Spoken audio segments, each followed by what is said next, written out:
Guten Abend. Guten Abend. Hi, Michael. Hi, Nadine. Carl says hello too. Have you heard him? Yes, hello, Carl. He called you. I heard it loud and clear. Yeah. That's when he wants, usually when he does that, he wants me to come and play with him, but not possible. We are talking new records, right? Absolutely. But with a big, big but, I thought about it.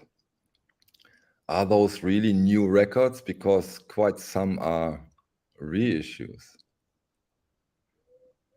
When was the last time you really bought a new record? Let's say Taylor Swift. That's not my kind of music, Mm, but actually, this week I bought two records from an artist which are new, which haven't been released in that form. So they are not reissues. And I'm also presenting another two records with concerts which had never been released in that form before. okay, So cool. So reissues this week, not so much, but I'm totally with you. Usually you get a ton of reissues. I have one new record. The rest is no, oh, I'm wrong. I have three. The rest are reissues, or as you said it, first time on vinyl. But still, I think when it comes to really new releases this year has been quite weak. In my Absolutely. Ab- really weak so far. Really. Absolutely. But nevertheless, we found some we want to share, we want to show. Stunty is on its way. He's not that sure how fast he can reach us. He has a very big and important appointment, so we will see. We will see. He will show up eventually. If not, Nadine is with us, so nothing bad can happen. Okay, you start, ladies first, Cologne before Düsseldorf. Oh, I like that. Me, I don't. I print that on a t-shirt someday. Did you know that a Cologne a bookstore sold books, everything you should know about Düsseldorf? It had 50 pages and they were all empty. Yeah, so funny. So. Come on, we live from this. Mhm. All right. At the beginning of this year, RCA brought out a box set. So we come to the LP later on. This is the soundtrack to a movie Elvis did in 1972. It was a documentary. It was called Elvis on Tour, and they released a CD box set. And you can see it's still sealed because, as some of you may know, I don't even have a CD player, but I'm a hardcore Elvis fan, so of course, I needed to have that. As an as And an as an icon, yes, and then you watch at it before you go to bed and said, "Oh, Elvis," or what do you do with it? once you start this whole thing with this box sets, you need to have them all. Okay, yeah, I I have understand that. I don't know if I would go this far and say I need the CDs too, but come on, that's commitment. That's they commitment. all this box set in that form only came out on CD. Mhm. So what they did, and this is the record I got this week, was Elvis Live 1972. So Yeah. what they did was taking the best live recordings from that tour and put it on vinyl to milk the cash cow as best as possible because Elvis is hip again after the Elvis movie. The movie. Mm. So Elvis got pretty hip again. So that's the record I got this week, and so far it sounds good. Okay. Which label, Nadine? Did I miss it? No. RCA, RCA RCA. record. Mhm. And do you agree that they put the right tracks on the vinyl? Yes, Yes. yes, absolutely. So there's nothing to you can go wrong with tracks, you know. So you have Love Me Tender, the classics, what the audience always wanted to hear. They included Burning Love, which was a hit in 1972 for Elvis, a huge hit. So they included the live version, and yeah, that's it's relatively cheap, 28 euros for Yeah. a double LP. So And the jacket looks fine, or is it still in the shrink, or is it that it's shiny? still it's still in shrink. So Ah, I cut them up. I try. So and yeah. so you can get Elvis. I'm not so happy with the printing. Why? Because the pictures they took, they resized them to make them larger on the LP jacket. Okay. So sometimes the printing quality is not that good, but it's 27, 28 euros for a double LP. So today that's pretty cheap for 2 LPs. That's absolutely true. Yeah, absolutely. The vinyl prices, because I start, when you are done with the Elvis, I start with quite the opposite. There has been really some discussions about the price, about this new record. And but there is also something coming up with this Elvis Live on Record Store Day. Exactly. You have here the best of the live tracks. Mm-hmm. And on Record Store Day, they're releasing the Elvis did extensively rehearsals for the movie, and so they recorded some of that. So you get the best of the rehearsals for the Record Store Day. So if you're a hardcore collector and you really want to have the other LP as well, I don't know how much they made, but then once again you have the flippers, and on the secondary market it might get expensive, and some hardcore collectors are willing to pay 50, 70 euro for a 20 or 30 euro record. So you will stand in line and get your Elvis. I stopped doing this, Michael. Uh-huh. I was a fan of Record Store Day a couple of years ago. I was the one who's standing in Cologne. It was freezing cold at 6 o'clock in the morning, and the doors for the record store opened, and he came out with a list. And I wanted 10 titles, and he came out with a list. And from the 10 titles I wanted, they had one. Okay, they only had one in the store. One in the store, and only 2 records, and 5 people were in front of me, and they also wanted that record. Mm-hmm. So and the titles got, and it's all my opinion, got more and more boring. I have the feeling every year Ramones number whatever live this Pure picture disc. Pure picture disc. Tangerine Dream picture disc. Bill Evans Resonance release of some concert. Yeah, totally agree. And then you, of course, you have some cherries.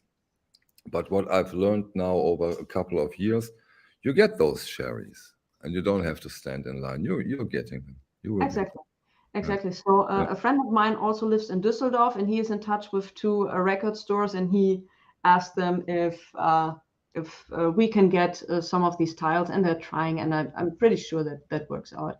But I'm done with this whole thing. I'm not doing it because it's only frustrating. At least it was for me. Yeah. There was one comment I would like to get briefly into it, and it concerns the Steely Dan Pretzel Logic UHQR. I would be surprised if it's that late. I don't think so. I would be surprised. You probably have that from the Acoustic Sounds. They had some release dates there, but no, I don't think so. But I can be wrong. But I don't think so. Jason again. Hey, how are you? Yeah, my first new record is a new record. Not brand new, but I haven't done for some reasons. I haven't done a video in quite some time, and not a new release video for quite some time. And my record of the year so far. I love it. And there also has been a big discussion about the price. Wow. Depeche Mode, the Memento Mori, comes in a, wait, I don't want to have the vinyl on the floor, comes in a totally out of proportion trifold jacket. So here we have the trifold. And this one was a huge surprise to me. You know, I don't know how it is with you, as you are at least 28 years younger than me. I am a child of this music, you know, Depeche Mode. I even once saw them in a discotheque in Cologne. You see, we have taste. And it was so funny to see them, because I didn't recognize them at first, but you have to look at them because they are so tiny. You cannot imagine how tiny they are. but musically they are giants. And with this new album, with the new Memento Mori, they go back to their roots. Can you make yourself bigger and show the record? Yes, of course I can. I should give you the rights so that. No, not me, you.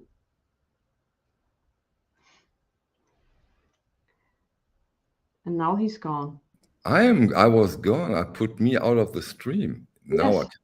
here we Oh, go. thank you. So, that looks stunning. Look at that Yes. red printing. That looks so yes. It's a beautiful production. And as I said, musically, back to the roots, dark, and you're not that much into electronic music, and at least at the first song, they did something interesting, even funny in a way. I put it on, and then I said, "Is it a 45?" Because it's a three-sided release. I said, "Oh, come on!" They probably start singing, then you know if it's a 45 or a 33, because I had it running on 33. But when they sing, you know it's a 33. But before that, it was so drony, and the opening song, the opener is killer, and right at that moment they had me, and I'm so happy that these old guys from the 80s put out such a strong release.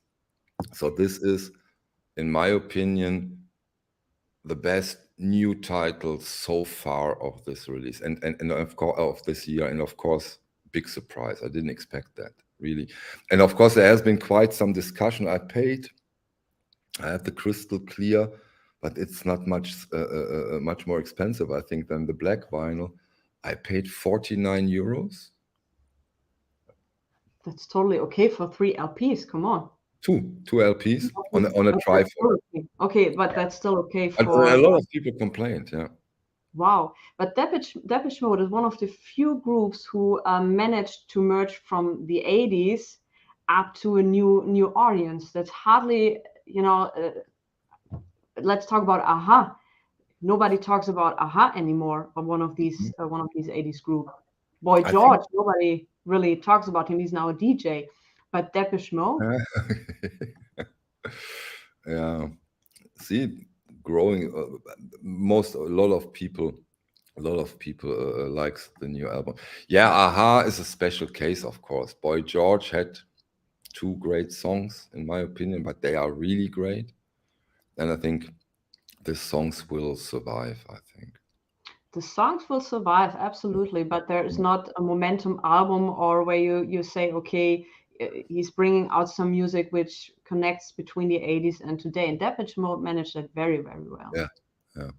Good. Andy Fletcher died last year, so this also might have something to do with being on focus. And yeah, I think the music is composed during the COVID pandemic, and I think you can hear that it's a beautiful dark album. When darkness is cool, but also I think it was Kyle. He said best album since Violator, and putting out Violator, of course, this is their, in a way, crown jewel, right? Yeah. Exactly. Right, Ian.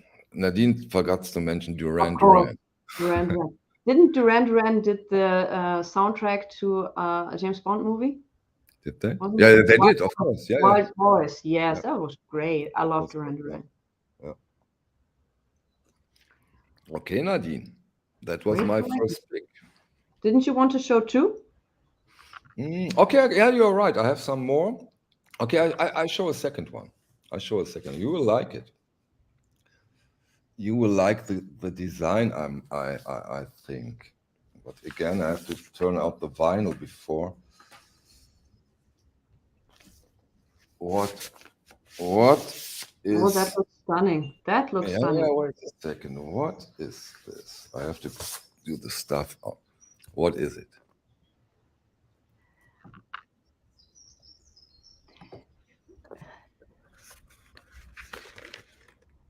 '20th anniversary set from the vinyl board. white I have, stripes. oh, wow, that looks, Seven, you know, 7-nation army, right? wow, Third man pressing, 20th anniversary. And this is wow, on red and white vinyl. This is a mono remix and wow. comes with a 7-inch. I hope you can see the gold. Can you see the Ah, golden? there's sparkles, Yeah. golden sparkles. How cool is that? You know what's really cool? How do you like the label? I love the label. It's really old school Yeah, 80s kind yeah, of label. yeah. I do too. And then we have, of course, a booklet. It's always the sides. Let's go brief. Great quality, by the way. Very, very well made. And yeah, as I said, monocut, which is of course quite interesting. And this remix, when you hear 7 Army Nation, it was stunning how far away from the microphone, in a way, the voice is, the singing is. Don't know if I like that too much. The rest is so rough and punch. For sure not an audiophile recording, but a good pressing though. You know, with Third Man Records pressing, you have to be a bit careful. It's a hit and miss. I got lucky. I would say mine is a hit. But of course, the overall packaging, the love that goes into these releases, sometimes that's a stunner, isn't it? Absolutely. Beautiful What's your experience with colored vinyl? Very good in the last years. Okay. Very good. Again, never buy. It's funny, but don't buy it for listening purposes. Glow in the dark vinyl. Yeah, it sounds terrible. Be careful with golden vinyl. By the way, it looks Vinyl Me Please has a beautiful golden color variant. You know, the Nancy Sinatra and Lee Hazelwood has a beautiful golden variant, but usually it's like this color, you know, a little greenish, and it's not golden at all. So skip the golden vinyl if possible. Otherwise, no problem. Don't forget, Nadine, black vinyl is colored vinyl. Yes, of course. Did you ever had a liquid vinyl record? A liquid vinyl record? Yeah. You mean liquid inside? Exactly. I have a label, an electronic label. They did it once, I think, with an, I don't know. No, I don't know. Don't remember the artist, and it's so expensive that I didn't get it. But I've heard about it. You have? No, I don't. But everything I've heard so far was horrible. They did once an edition with a horror movie where they had a crystal clear vinyl and red liquid in the middle, and you have to one side of the record, then you have to put in the liquid, and then you have to close the record on the other side, and it makes the record pretty thick. And so far it was horrible. It looks great, it's nice, but it's not for audio pleasure. Sometimes, really, I have to tell you, and you are into Vinyl Me Please too, if I remember correctly, and if I know it. They did sometimes amazing colored vinyls, right? Amazing. I have later on. I have another one, and this is stunning. I have one from Aretha Franklin's Spirit in the Dark with a fantastic bluish color, unbelievable, and it sounds great. Vinyl Me Please is doing a fantastic. For a couple of years I wasn't, because I wasn't happy with the quality. I got warped records. The package was like torn apart. But for the last 2 or 3 years, they're doing a stunning job. That's true. That's true. They really have improved, or GZ has improved. Whatever. So we will see how they keep up when they're opening their own record plant in August. Let's see what happens. Yes, I can hardly wait. Yeah. Me too. Did you order the Pearl Jam? No, not yet. I ordered it because yes, it's an interesting title, but they could have released a Heino record and I would have ordered it because I really want to know how they are doing with the new pressing plant. Yeah, they're releasing a Nadine, gospel set by May, which is not, it's already been done by GZ, but I've ordered that and I'm yeah. really waiting for that one. Do you get any anthology box sets from Vinyl Me, please?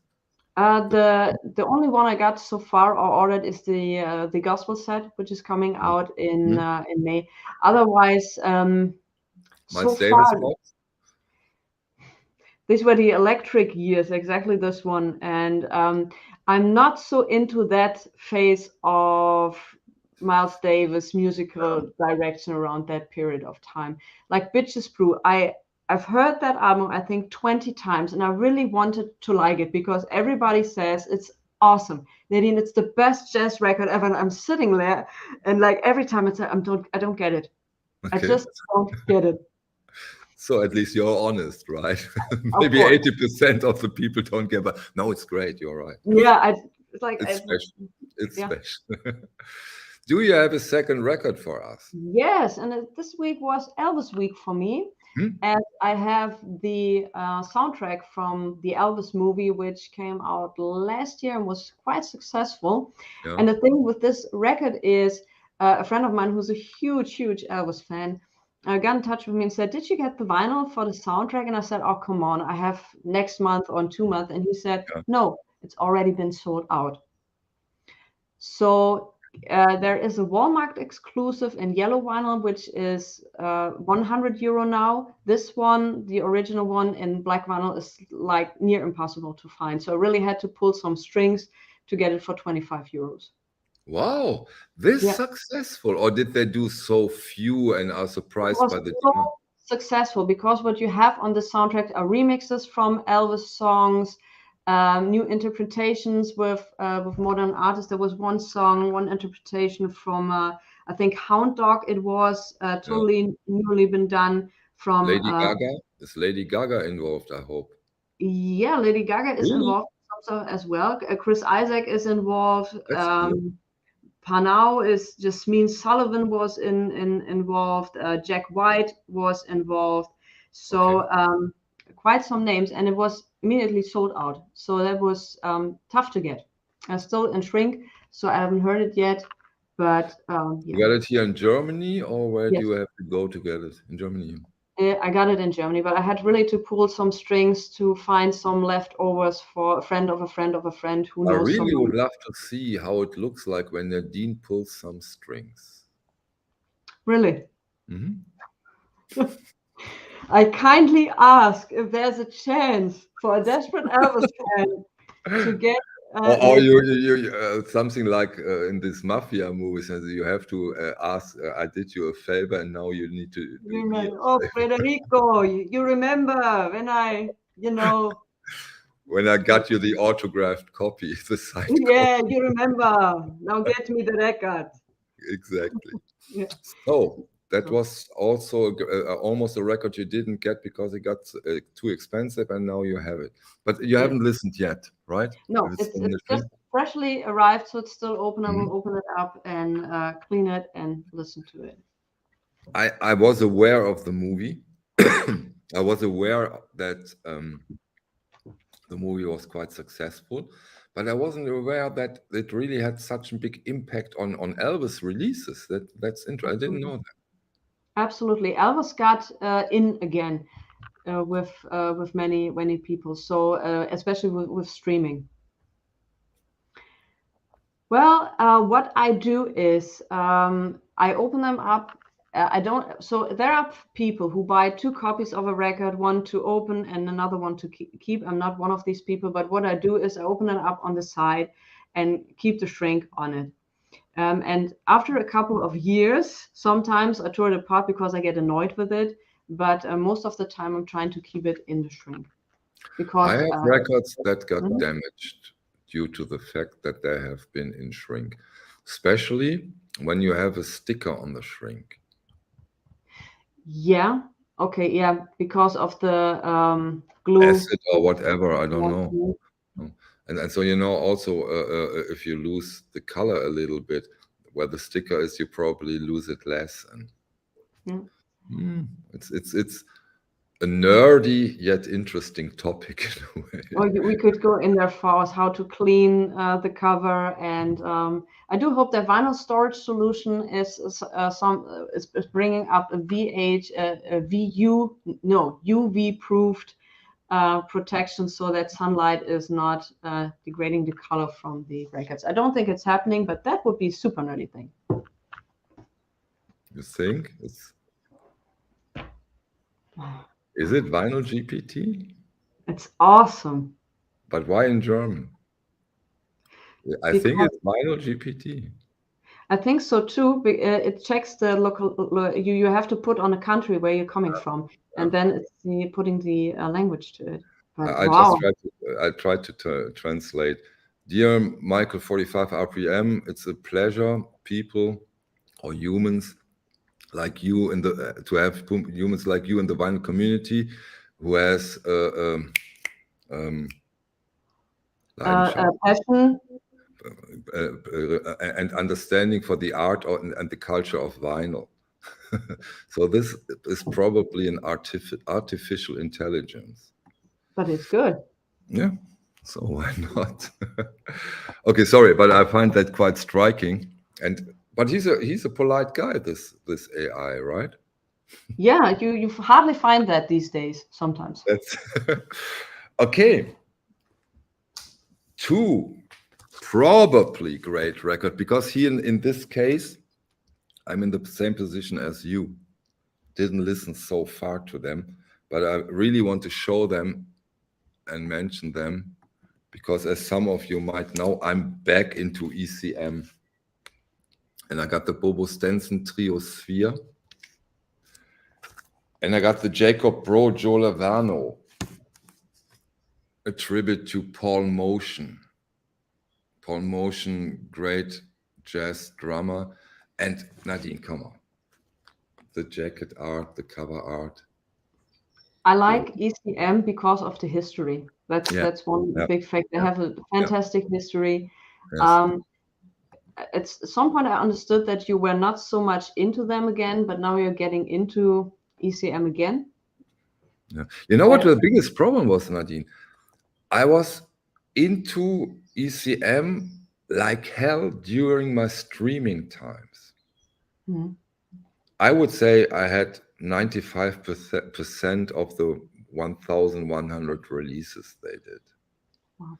And that was just too much ECM. And so I really needed a break of a couple of years.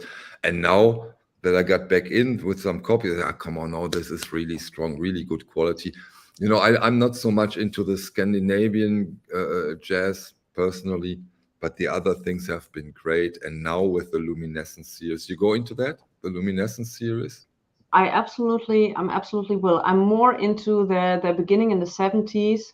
When they really got out after 72, so that stuff is really, I like that, and I love the history of that, how this whole thing developed, and this is something Germany can really be proud of, to have such an engineering talent in doing this and being so forward. The first 2 they put out, I think the 24th of April they come out. I think they are announced for the 24th of April. Mm-hmm. And I know it's all about the music, and we all do not care about the value of our records, I know. But if some of you also do care about collector's items, I think the first 2 of a series are always interesting to get. And then you can see how is the quality. But I think ECM will come up with something special, with something cool. I'm quite sure. They have to live up to certain standards, so I'm pretty sure they will. That has been my 2 ECMs. All right. My next one is I was tiptoeing for a long time for a record label which was called Lost Recordings. Yes. I love this label, and I love the concept behind this label. So the concept is that they are trying to get unreleased concerts from all over the world. They're going into concert halls, they're going into radio stations and trying to find the original tapes from those concerts. And that's what I love about it. And what I also love is the fact, and the Ella Fitzgerald is one of my favorite, is the quality you get. And when I put it on my turntable, I have the feeling, and I'm by far not an audiophile person, but I have the feeling I'm sitting in this concert hall with Ella Fitzgerald where she sings to me in 1961. It sounds amazing. And you have to consider one thing with these records is they were not intended to be released in some kind of way. So I'm sure that many of these artists didn't even know that they were recorded. And I've been working for German television for some years, and some artists, when they know, oh, I've been recorded live, and oh shit, I have to sing live, I have to be 120%. And what they do afterwards, if they're not so happy with it, many artists, but some of them doing, they go to the studio and repair when they are not happy with certain things, like the backing vocals are not set in correct or anything. These artists didn't have, obviously, not the chance to go in the studio and repair. But when you listen to them, you hear how perfect, how spot on the musicians and the singers were. There's not a wrong note. They don't sound in any form that they can sit back and relax because they think it's an ordinary concert. Nobody has ever listened to it except the people who are there. So I can highly, highly recommend that. Where did the concert take place? Did you say that? No, it took place live at in the Netherlands, but live at the Concertgebouw. I hope I spelled that correct. It's in the Netherlands in 1961, and so this is the back. This is actually the reissue. The original came out in as a numbered collection. I think 900. Numbered.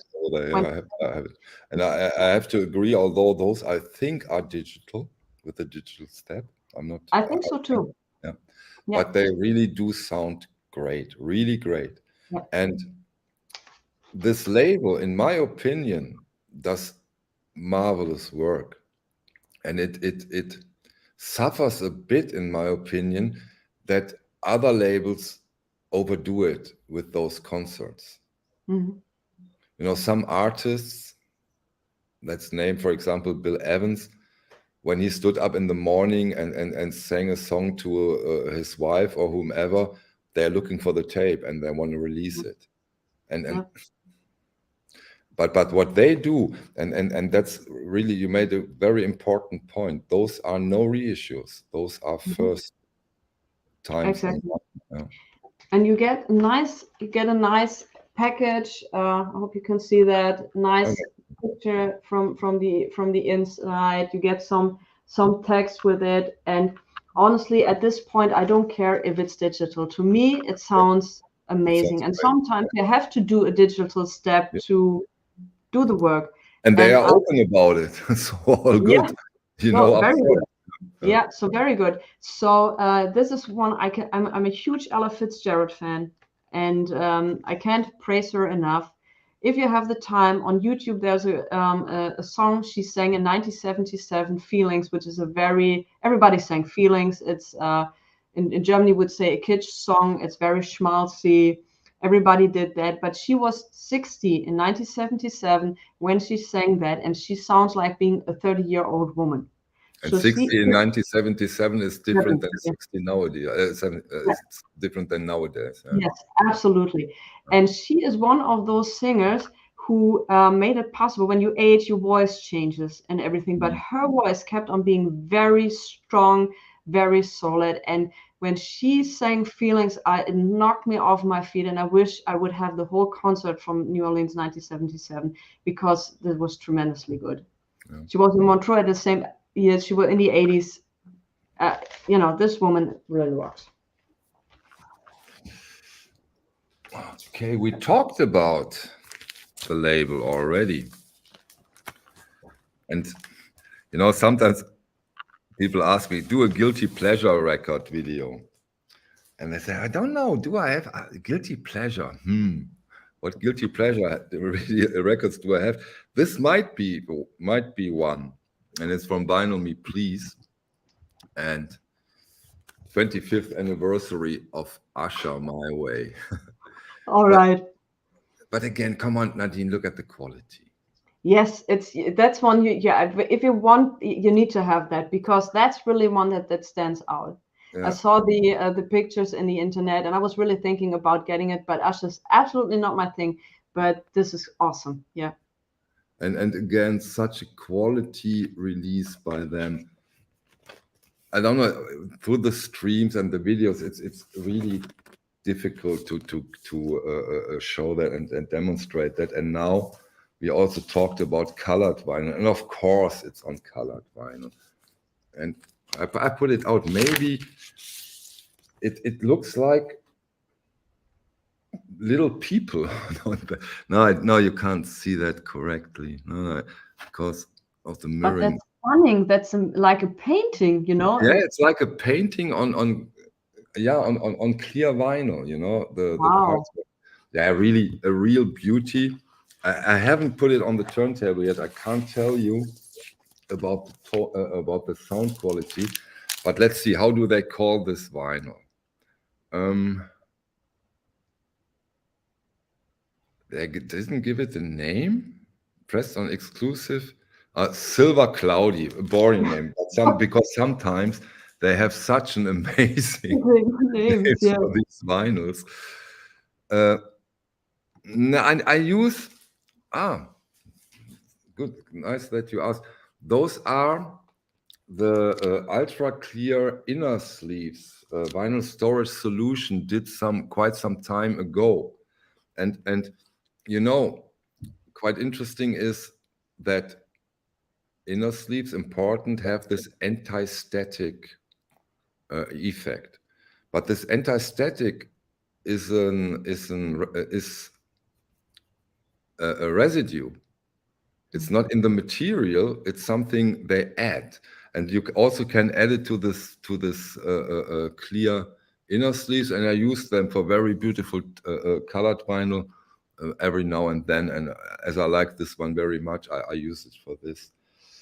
It's sold out for years. These inner sleeves are sold out for years, and people are begging Vinyl Storage Solution to bring them back. But I think he has is getting the materials again or something like this. Shall I tell you a secret? Please tell us all. They come back soon. Perfect. Yeah. Another reissue, not a new title, but it's back in print. And at the time when it was available, I didn't get it, but now it's back in print. And so, Living Stereo, Henrik Schering. Beautiful violin recital, Kreisler, Wieniawski, Tartini, Schumann, Vitali, Gluck, Halfter. So this is a great record when you want to try out, am I old enough finally to listen to classical music, or am I not? This is amazing sounding record, sounds fantastic. All those Living Stereo releases, may it be originals if you can afford them, or all those all analog reissues, they are amazing, and I can't get enough of them. Nadine, what's your take on classical, by the way? That's so funny that you ask. Weekly, I'm getting asked, Nadine, is this soul and disco the only music you're into? And the thing is, soul, disco, funk, R&B will always be something I'm into, but I love classic. I love opera. Maria Callas is my personal hero. When she did in Mexico, she did Aida. And the musical director told her at the end of the second act, you are not hitting the E flat. You're not hitting the E flat. It's too difficult. You're not going to do this. And during the things, she said, F you. And she hit that note and people went crazy. And the great thing is the sound quality of the recordings exists. And it's in poor quality, but I'm so happy it existed. And from that moment on, I was 12 or 13 years when I heard that. I'm a huge Maria Callas fan. And I would love if Analog Production or UHQR or something like that from Maria Callas would come out. I have to interrupt you. Stunty, I sent you the email with the link already. If you still want to share, feel free to do so. Sorry, Nadine. No problem. So you're into classical then? I'm into classical, I'm into opera, and I'm really eager to know about more stuff. So I did a reggae stream a couple of days ago to get into that, because there's so many genres, and I'm really interested in many things. But classic and opera are also a big thing I'm into. Go to get into that, because there's so many genres, and I'm really You are interested. such an amateur, Stunty. But you sound almost like me. Stunty, are you into classical music? Yes, yes, I am. Hello, Nadine. Hi, Stunty. Hi. Guten Abend. Guten Abend. You look great, Stunty. No, you guys look great. I look tired. Don't we? I look so tired. And it was so clear that this question now will come after I ask you, do you like classical music? You could Yeah, bet of course. I have hundreds. wait a second. Now here's the questions. Progressive rock, Nadine. That's honestly not so much. I love rock. I love Whitesnake. I love the Scorpions. I'm very much into that. But some sub-genres, there are shrunts. Some music which is like shrunts, which is like only beats and nobody's singing and all of this. So I'm not into that, you know.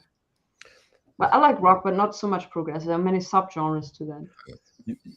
Just about classical music, I don't know if you have that experience, but when I was growing up and your parents had records often, or your friends' parents had records often, half of the records were classical music records. And when you looked at them, okay, Schubert, Beethoven, Bach, and all that, and when you grow up a little more and you start to develop a personal taste, like what it doesn't make any sense. How can you like this, and this? Like, I know now that even when you go deeper, you can like everything, of course.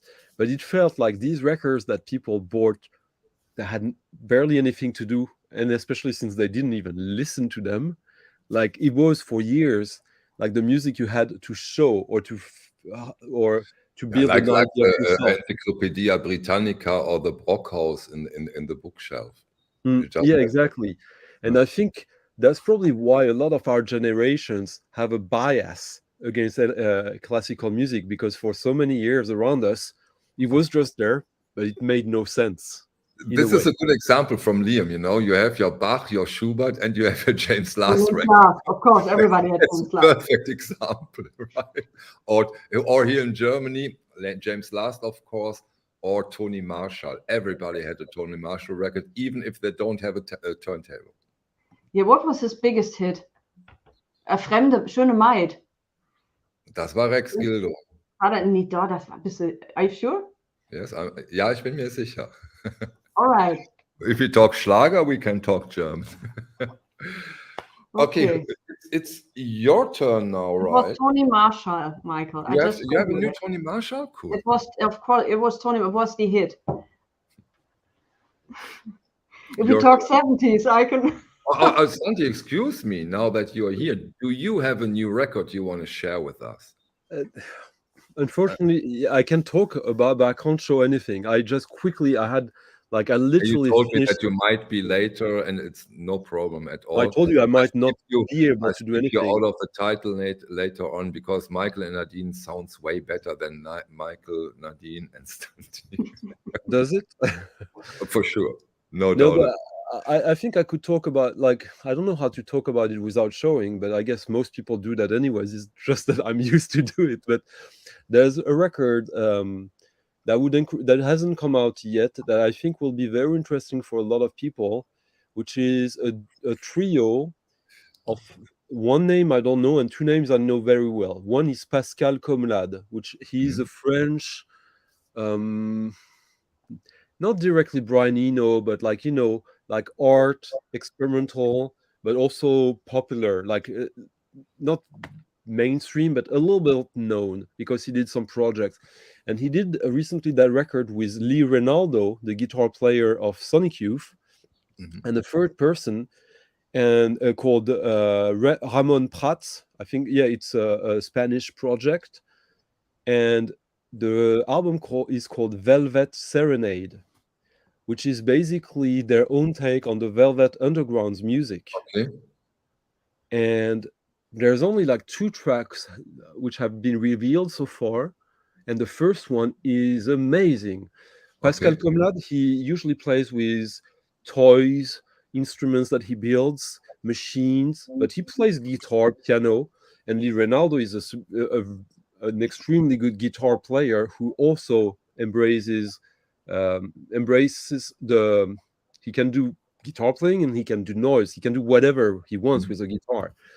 And there are some tracks that are obvious, like Velvet Underground, Venice in Furs, that this is in the DNA of these tracks. But in the end, it's also something else. And I haven't, like, the record hasn't been released yet. It's coming out next month, I think, and or at the end of this month. And yeah, I'm very curious about that because I'm not the biggest fan of the Velvet Underground for various reasons, but I love the aesthetics of some tracks from the first Velvet Underground album, of course. And Venice in Furs is it's one of these timeless tracks that even if you don't like that kind of music, You it's have so to. it's so beautiful. But we can also do something different, Stunty, now that you are not able to be prepared for this stream. Give me your take on this one. Memento Mori. Listen Have to you it. guys discussed it already, the two of you? Yeah, that was my first show. Yeah. So for me, it's funny because I heard people talk about that before I listened to it, and I wasn't surprised by. Thank you, Vinyl GPT. Yeah, well, I've listened to the whole album now, and it's. I think it's a very bland album, to be honest. I think it's well made, it's professional, but for me, it's a bit like the new Metallica album. It's like they can't do it again. Like now they can do a new album so that they can tour. They can do something that works on the radio and all that. But do you really think there's any personal Jesus on this? Yes. Enjoy the silence. The first song is unbelievable. Yeah. The first song, Okay. in my opinion, is unbelievably good. It starts so dark, strange, and yeah, absolutely. I think this isn't personal Jesus. I don't know if Johnny Cash will do a version of it, but it's a great one. I guess I understand what you see in it, but for me, there's one thing it lacks, which is if you look at Violator, the album of all these great songs on that great album, that one of the best albums of the 80s, 90s. It came out in 89, 90, so it's kind of in between. A little later. But there's something. But come on, Stunty, did you say that? Maybe you did, I didn't. When it came out and you said, oh, this is it? It takes some time. No, but I'll tell you what, like when Violator was released, it was released a year before I was really starting to be able to position myself about what I like or not about it. So I had already some distance, and I had all the reasons not to like it, like culturally, and no, I liked it. It's it's like what can you do, right? It surpasses your biases. Because it has something that makes it timeless, in my opinion, which is most of the songs have obliqueness. Do you understand that? And for me, that new album, there's nothing like that. It goes straight to what it's supposed to be, and it doesn't have this thing that is more subjective that I really enjoy on that album. Okay. It's your take now, Nadine, or my take? I think yours. Mine, yes. I can only repeat with another album from the Lost Recordings. Yeah, I hoped for it. Well made. Great job. Waited over a year to get this. Yeah. When Lost Recordings is announcing this, I'm not one of the people sitting in front of the computer and waiting for it. I'm missing out, and I absolutely wanted to have it because it's Berlin. It's 1969, and I'm a huge Sarah Vaughan fan. The first time I've heard about Sarah Vaughan was 15 or 16 around that time, and I heard a version of Misty, which became her signature song. And at the end of the recording, she excused, it was a live recording from Sweden. She excused herself because she had the flu. And I thought, wow, if you're singing like this when you're having the flu, how do you sing when you're not having it? And I became a huge fan. And this album it's outstanding. And once again, this recording wasn't meant to be released ever. And she does great versions of What Now My Love, By the Time I Get to Phoenix, from the beginning to the end. It sounds great. I can only recommend it. When I wanted this record, it was 60 euro. Now it's 85. Yeah, but it will come back. It will. They always do. It's already been. So when I got my copy, I don't know how many years ago, but I got my copy. I listened to it, and yeah, Berlin. And what makes this recording for me so special is that I think I had the feeling that the audience is so excited. Don't forget Berlin, 1969. That someone like Sarah Vaughan comes to Berlin, and Sarah Vaughan is excited too. And I think that was mine. And I think you can hear that. You really can hear the excitement of this event in the audience and in the performance of Sarah Vaughan. Yes, Do you know that record, Stunty? Sorry? Do you know that record, Stunty? I don't know that record. I know Sarah Vaughan. I know about enough about her so that I can navigate, but no, I wouldn't call myself knowledgeable. But what I also think is great about these recordings is, Michael, what you pointed out, the audience. They knew who they had in front of them. If it was an Ella Fitzgerald, Sarah Vaughan, or Blossom, whoever, they applaud, they were respectful, and they knew exactly what kind of legend were in front of them. In today's situation, sometimes that's not so the case. So that's really what I also like about these recordings. The only thing I can contribute to that right now is like when I saw that record, I heard about it, but I see, the last recording. My favorite jazz singer, female jazz singer, Sheila Jordan, who did that amazing album on Blue Note in '61, who has an amazing history. They recently released a lost album of hers. And it was very exciting because she doesn't have that many. Sarah Vaughan, she has a lot of albums, but even if Sheila Jordan performed for 60 plus years, and she doesn't have that many albums under her name. And for some reason, I listened to it online a little bit, and I don't even want to say it's good or bad or it's bad, but there was something for me that prevented me to, like, the whole fact that it was the last recording. I'm not judging or anything, but I'm just saying that for me, it created something weird that made me, I'm going to ignore that. Maybe I'm going to change, by the way, but the fact that it was not meant to be, I reacted when you say that, Nadine.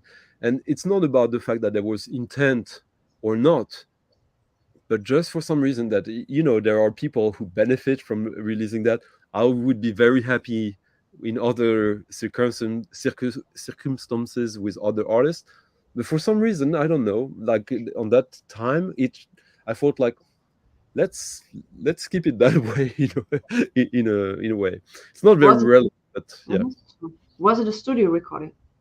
I think it was, yeah. I think it was as well, yeah. To me, there are two different aspects.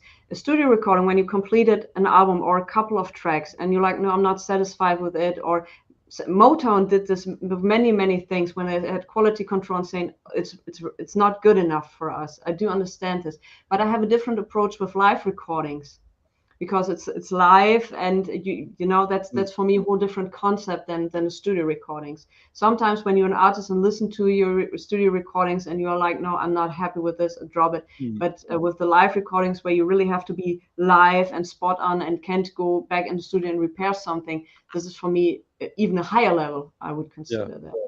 And why do they call that one a last recording then?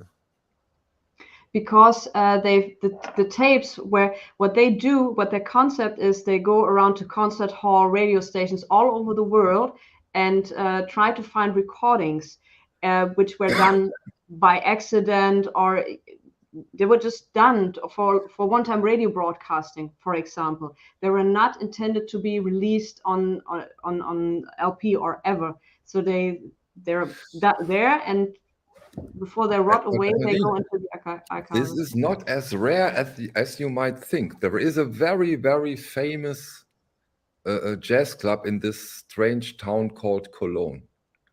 And he has master tapes from almost all concerts that has happened in this jazz club. We are talking Coltrane, we are talking Miles Davis, we are talking all those giants. And now his grandson has those master tapes. And if somebody goes there, but he doesn't want to do it, he could make probably amazing records out of those sessions. Absolutely, but there's a right issue. Where the people, when he taped them, where they're aware that they will be recorded, the musicians need to be paid. There's a huge license thing you have to get through before you can even reissue that. There's a whole lot Not in Europe, Nadine. 50 years. It's longer than 50 years now. You can do whatever you want. First release of an album, that's how far I understood it. If an album was released 50 years ago, you can take the material which was already released and reissue it. But okay, this is interesting. I don't know that. Are you sure that if it's never has been released, this is a different thing? Yes, because it doesn't count from the day it has been recorded or been done. Okay. Interesting. So this is as far as I understood it. So if the material has been released to the public and 50 years later, then you can take it to Elvis. It happens a lot that his stuff get reissued on other labels for cheaper money. Stunty, did someone said that to you on a live stream? Oh, every day, but they're all liars. They're all liars. Everyone lies. Okay. But Marc Bourgia, he wrote about. He said that Sheila Jordan, after that album, she changed. For some records, I encourage you. I did a video a long time ago. You can find it in my channel on Sheila Jordan, on her whole career, where I talk about these things and about all her albums and collaborations. And I kind of disagree. She did do that for live shows a little bit, but she has some good recordings with Steve Swallow. Steve Swallow was always playing with her, by the way. But yeah. Anyways, I just wanted to say I disagree with someone. Okay, last album of the evening, huh? No, nonsense. I have still 4 to go. But now that Stunty arrived, when this album got announced, I was so excited. I couldn't believe it. I couldn't trust my eyes, but it was for real. And now I have it. Stunty, you know what that is? This is my favorite jazz musician. Don Cherry Electric Recording Company arrived this Friday, and this is, of course, wow. That Electric Recording Company puts out a Steve Lacy. Stunty, what do you say? Well, I guess we'll talk about that more than once. Yeah, for sure. I gave it the side one. I gave a first listening. Amazing album, by the way. I didn't know the album, I have to say. It's an early album in his career. In his career as a leader, Steve Lacy is the soprano saxophone player, which for most people who are not nerds, jazz nerds, like saxophone, no. Soprano saxophone is quite different and sounds very different. The soprano saxophone is like a clarinet. It's straight, and it's a much more physical instrument. Like you can really do crazy noises. It's not just notes and tones. It's also noise. And Steve Lacy, he has I could talk for hours about his life, and I have more than 100 records featuring him either as a leader or a sideman. And I remember when I sent my want list I will do today. my ERC style video tomorrow, and then we also will get together into it, Yeah. right? Because this is really a stunning release, in my opinion. It's funny for reasons that we might explain someday, but like I remember when I sent my want list to Dave, our Dave, and he's a jazz guy and classical music, but like jazz is where we have the most in common. And more than half of my want list of jazz was Steve Lacy titles. Because even if I have so many, there's a lot. And there's nothing that sounds more like a Steve Lacy solo record than another one. And yet, in my opinion, they're all different. And yeah, he often plays the same tunes that he composed. He's also playing a lot Thelonious Monk, because he's a Monkian, basically, and Duke Ellington are basically the two figures that you can find in his music.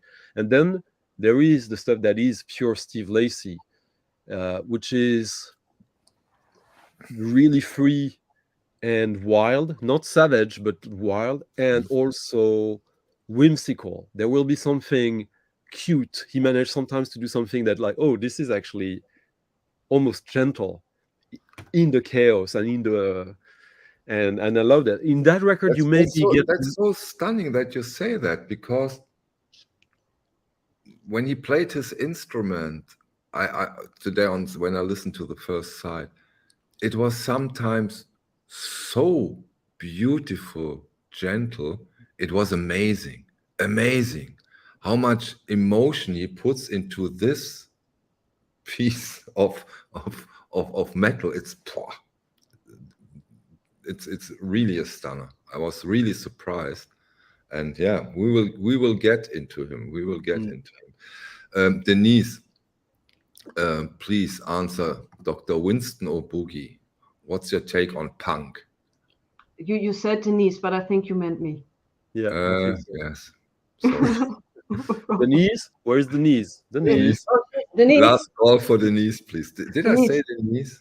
Yes, but it's okay. Yeah. Nadine Winston also asked Nadine about Peel, Public Image Limited. Yeah, but that's same direction, right? I like punk, especially the one from the late 70s to early 80s. I love that kind of punk that emerged out of that disco vibe, or let's say the message against disco. So that's really what I like. But Mike, I can't wait for your ERC review. Yeah, I will do it probably tomorrow. It's amazing, isn't it? Yes. Look at that. It's awesome. Yeah, Steve Lacy, he wrote a book of like methodology of playing the soprano. That is, even if you don't play instrument, it's actually interesting reading that. I took a lot of pleasure. And Mr. Steve right above is totally right. I was totally wrong. Not all soprano saxes are straight. And when he says that Kenny G popularized that horn, I would say that Kenny G put that horn in the gutter, but that's my own take. Okay, but now we close it. Tone Poets came last week, I think. Oh yeah, just quickly to seek between the soprano and punk. The straight soprano is also very punk, because you can play it with only one hand. You can be like, and like I've seen gigs like that. No, sorry, I see what I did. But like, can you do it again? I didn't see it. No, but it's I've seen musicians perform like that, and it's quite fun instrument to see how like you can play with it physically, and yeah, well, sorry about that. Come on, I make myself big, although somehow I hate it. Yeah, Stanley Turrentine, Mr. Natural, Lee Morgan, McCoy Tyner, Bob Crenshaw, Alvin Jones, Ray Barretto, our lovely Gatefold Stoughton Jackets. Haven't heard it yet. Will of course do it. Will of course do a video about the two tone points I got. And finally, Finally, Chet Baker sings again.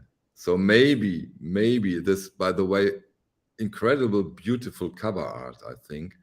Yeah, obviously maybe not the it, cover art that could have been done back then. yeah, maybe it took away a little pressure on the other Chet Baker things. It's not a gatefold, probably due to the fact that they don't have session photos, but beautiful jacket. Love it. Haven't heard it. We'll do a video about those two also, and then I share my impression on the quality of it. Do you know this record, Stunty? I don't know that one. I'm curious about it because the aesthetic of it, on the cover already, the art, like obviously they try to do something to set it apart, and I'm always curious. Like recently, I played one of the few Chet Baker record I have, but like the other day I was writing an article about Morricone, and in 64, Chet Baker, he was in Italy, and he did record a couple of 7-inch singles with Ennio Morricone. And Morricone wanted to have to work with him because of the darkness he perceived in Chet Baker, when that was not necessarily what was marketed about him back then yet. And I'm curious about that. That's also the same time when Chet Baker was in Paris a couple of years before that, and recorded with Terry Riley on the very, very first recordings ever of the father of minimalism, Terry Riley.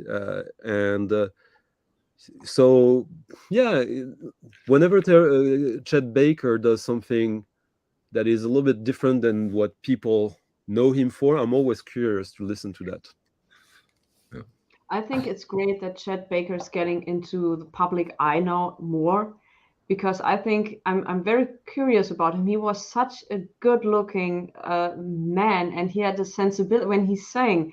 He was so vulnerable. He had a sensibility about it in combination with his playing that was just absolutely fascinating. I wouldn't say he's the best singer, but there was something to it that really always catches me. Yeah. And his life story, almost a James Dean approach, right? absolutely. And as tragic as his life story is, I think he made the best out of it, what was possible for him, and he accomplished so much with it. And there's also a documentary, I think, about the last years of his life, when 84, 85, when he was, I think, in a foreign country and doing some session work. And it was just brilliant. Even in his state, he was in the shape he was in. And I would love to hear the Morricone stuff he did. There was an RSD release a couple of years ago. We featured some of the tracks, but I couldn't get them because the record store I was in had only 2 copies, and I was number 5. Yeah, I think it's only like 2 or 4 songs. Yes, it's not much. Exactly. Yeah, that was weird that Stanley Turrentine, no Shirley Scott on that, right? No. Away from the wife. It happens. Yeah. But also these Blue Note records, Michael, the cover art they did back in the 50s and 60s, these are, each and every one of them are pieces of art. Look at these. Talking about those or this one? The Chet Baker one is a different approach, but it's specific label, it's not Blue Note. Exactly. But those kind also with the John Coltrane and the early Miles Davis, the paintings on it, it's so, the whole package is just absolutely stunning on these records. No doubt about that. I just realized what that cover of Chet Baker makes me think of. It looks like a record cover that Warp Records would do in the early 2000s. Like a combination of typography, collage, like print type of. It's stunning. Yeah. And really innovative. Yeah, it looks like a record that could be from Broadcast. If you think Broadcast, that would be the perfect record for them. Everything. Yeah, it also could be the new jacket of the Beach House, of the next Beach House album. Yeah, it's definitely coming from that culture. Okay, So it's great to do this not alone. I like it. I really like it. Of course, Stunty was late, but you get used to everything. First time I'm late, huh? I know, and you always predicted it and said it might happen, so no problem at all. Nadine, second time here, and second time huge pleasure. Proud to have you here. Thank you very much. I can only give it back. I'm very happy to be in the OBC. I like the exchange of knowledge and the way we interact here, and that's just fantastic. And I'm happy to contribute my But this wasn't an OBC video. This was on the public channel. It's If okay. you aren't aware. I'm happy with this. Just my message to it that to bring it out there that I'm very happy to be in the OBC club, to bring it up here, because I like the way we talk to each other. Yeah, it's almost a fellowship right now, right? Yeah. Exactly. So. Okay, let's do this again next week. Dan Bosch. Yep. Nadine, you will join us. Yes, I'll be there on Friday, and I'll be there on Saturday. But I drive back at Friday evening because I need to take care of my dog. But you drink a beer with us. I drink a whiskey with you guys, of course. Of course, a whiskey. Sorry. Yes. So shall I bring an alt beer from Düsseldorf or no? If you want to drink that stuff, we clean our toilets. Of course, but I don't bring it to Dan Bosch. No, we okay. Please not for me. It's very kind, but not for me.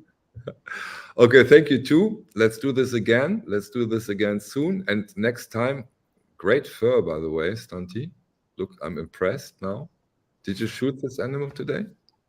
It's fake fur, so I hope so, of course. Yeah. Okay, let's call it today. Thank you. Bye. Bye-bye. Bye.